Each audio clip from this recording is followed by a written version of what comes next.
Imigani ni uburyo usobanura ikintu ukoresheje ikigereranyo cy'inkuru ugamije kugira ngo umuntu abashe kwisobanura icyo ushaka kumubwira. Yesu yakundaga gukoresha imigani yigisha. Bibiliya itubwira impamvu muri Zaburi ibice 78:2 ngo ndabumura akanwa mbacire imigani, ndavuga amagambo aruhije ya kera. Yesu rero yigishaga mu migani ahishura amabanga y'ubwami bw'Imana ya kera, ariko mu mvugo nyine zizimije, ahishura amagambo akomeye ya kera. Aha birumvikana ko umuririmbyi wa Zaburi ari we yavugaga, yahanuraga ko Yesu azaza kwigisha ubwoko bwe. Ariko imigani nyine yavugaga yabwiraga abantu, rimwe na rimwe ntibabashaga kumva icyo avuze, rimwe na rimwe bakanamukurikira bakamubaza icyo asobanura. Natwe kugira ngo tuyumve, hari igihe tutayumva neza, ariko kugira ngo tuyumve neza umwuka niwo bidufashamo. Uyu munsi tugiye kuvuga ku mugani w'abakobwa 10. Uyu mugani wanditse muri Matayo ibice 25:1 kugeza kwa 13. Ngo icyo gihe ubwami bw'ijuru buzagereranywa n'abakobwa 10 bajyanye amatabaza yabo bajya gusanganira umukwe. Ariko muri bo 10 5 bari abapfu, abandi 5 bari abanyabwenge. Abapfu bajyana amatabaza yabo ntibajyana amavuta, ariko abanyabwenge bo bajyana amavuta mu mperezo zabo hamwe n'amatabaza yabo. Umukwe atinze bose barahunikira barasinzira, ariko nijoro mu gicuku habaho urusaku ngo umukwe araje, nimusohoke mumusanganire. Maze abakobwa bose barahaguruka baboneza amatara yabo. Abapfu babwira abanyabwenge bati nimuduhe ku mavuta yanyu kuko amatabaza yacu azima. Ariko abanyabwenge barabahakanira bati oya, ntiyadukwira twese, ahubwo mujye ku bahanjuzi muyigurire. Bagiye kugura umukwe araza, abari biteguye binjirana nawe mu bukwe, urugi rurakingwa. Hanyuma abakobwa bandi nabo baraza bahamagara bati nyakubahwa dukingurire. Nawe arabasubiza ati ndababwira ukuri yuko ntabazi, nuko mube maso kuko mutazi umunsi n'igihe.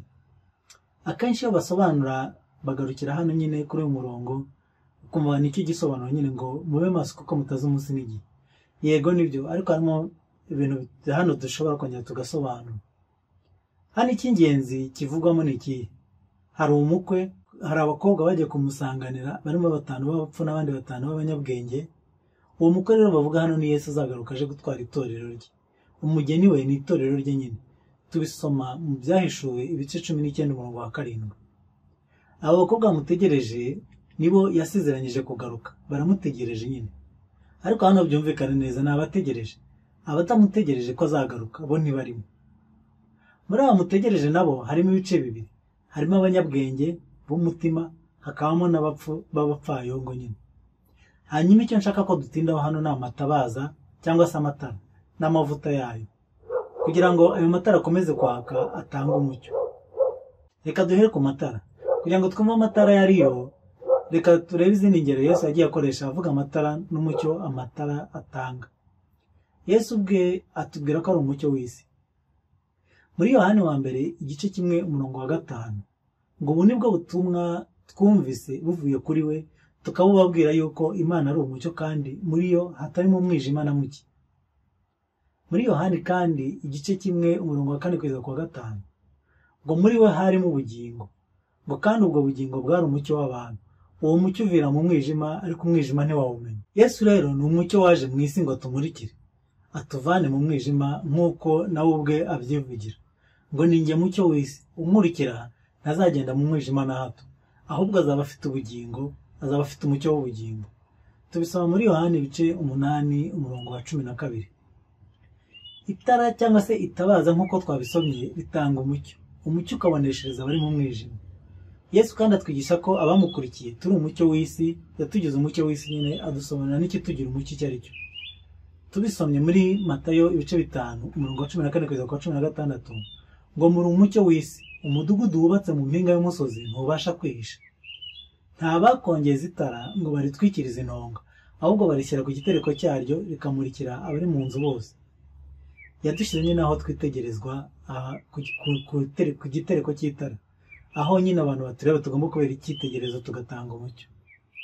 Ku murongo wa 16 ngo abe ari ko umucyo wanyu uboneshereza imbere y'abantu, kugira ngo babone imirimo yanyu myiza, bahere ko bahimbaza Ise wo mu ijuru. Hano umuntu ashobora kubyumva ukuntu. Hano turabasha kumva ukuntu ngo turi umucyo nyine, ngo umucyo wanyu uboneke, bahite babona imirimo myiza, bashime So wo mu ijuru. Iyo umucyo ubonetse mu bantu babona imirimo myiza tuyikoreye muri data nyine, bigatuma data wo mu ijuru ashimwa n'abantu kubera imirimo myiza. Kugira ngo itara ryake rikenera amavuta, amavuta akaba ariyo y'imirimo nyine myiza ikorewe muri data wo mu ijuru. Twavuga ko rero aba bakobwa b'umutima bakomeje kuboneshereza abantu muri iki gihe dutegereje umukwe Yesu Kristo. Amatara yabo akomeza kwaka, yatswa n'imirimo myiza bakorera muri data, ariyo mavuta nyine nk'uko tumaze kubibona. Twese abamutegereje tugomba kugumana aya mavuta, amatara yaka aboneshereza abari mu isi. Abandi bo bararambiwe, amatara yabo nyine arazima. Ese koko aya mavuta yaba ari imirimo myiza? Reka tubigenzure turebe. Dusubiye ku murongo wa 16 ngo abe ariko umucyo wanyu uboneshereza imbere y'abantu, kugira ngo babone imirimo myiza bahere ko bahimbaza So wo mu ijuru. Kuba umucyo ni nko kuba indorerwamo ya Yesu Kristo, kugira ngo umucyo wawe nyine uboneshereze abantu bamukurikira. Muri Kristo hari harimo umwuka w'Imana utanga ubugingo, kandi uwo mwuka niwo waduhaye ngo utuyobore, mbese twere imbuto zawo, kuko turi abana b'Imana bagomba kuyoborwa n'umwuka. Imbuto z'umwuka ni urukundo, ibyishimo, amahoro, kwihangana, kugira neza, gukiranuka, kugwa neza no kwirinda. Kugirira abantu neza, ingeso nziza, kugwa neza, kuba umunyamahoro n'ibyishimo byose iyo bikoreye mu Mana bituma abantu babona umucyo w'Imana nyine, bakabona imirimo myiza bagashima Data wo mu ijuru.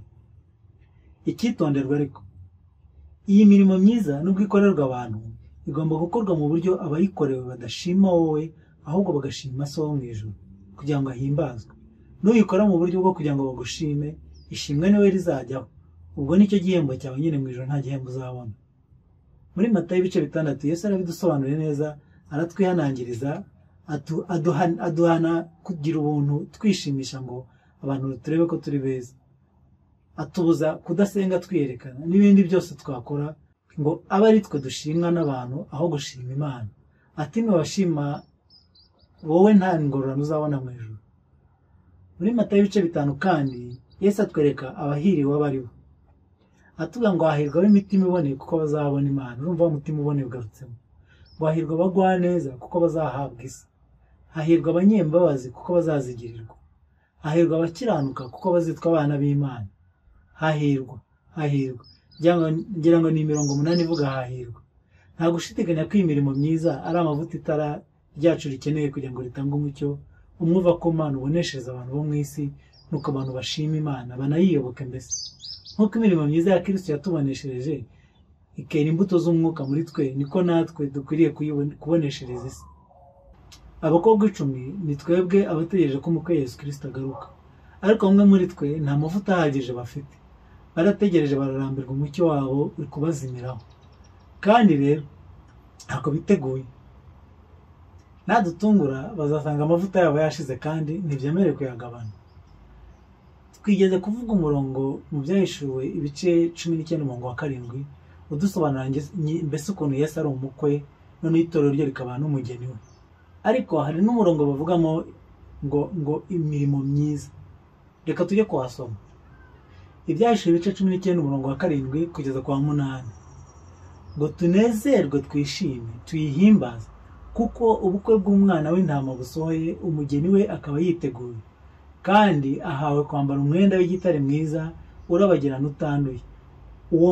Uwo mwenda w'igitare mwiza niyo mirimo yo gukiranuka y'abera. Iyi mirimo myiza nanone urabona kigarutse mu hantu, ni bya bikorwa byiza nyine bituma Imana ishimwa.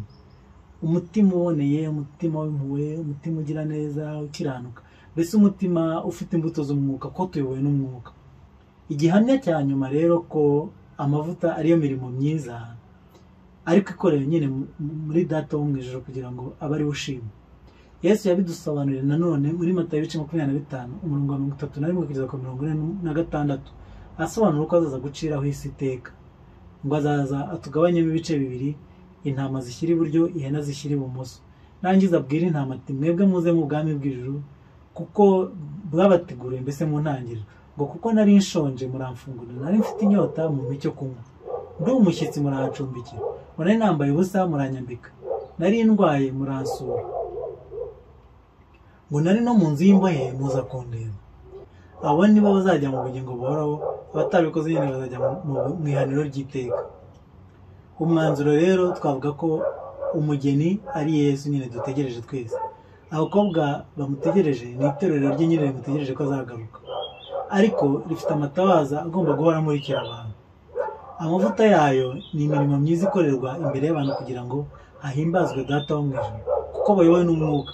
Iyo mirimo ni imbuto z'umwuka, imitima iboneye, kugira neza, imbabazi n'urukundo, mbese niyo kamere yacu. Ubundi mu gatabo ubumuntu twigeze gusobana muri video zabanje, twerekanye ko ariyo kamere mu ntangiriro y'umuntu Imana yaremye ikamushyiramo umwuka wayo, ari we Adamu, ariko nyine yaje kuyitakaza. Link z'ayo mavideo ndaza kuzishyira mu ncamake y'iyi video hano hasi, ugende uzirebe uzisome. Ndahashyira na link y'agatabo ukadownloading ugasoma.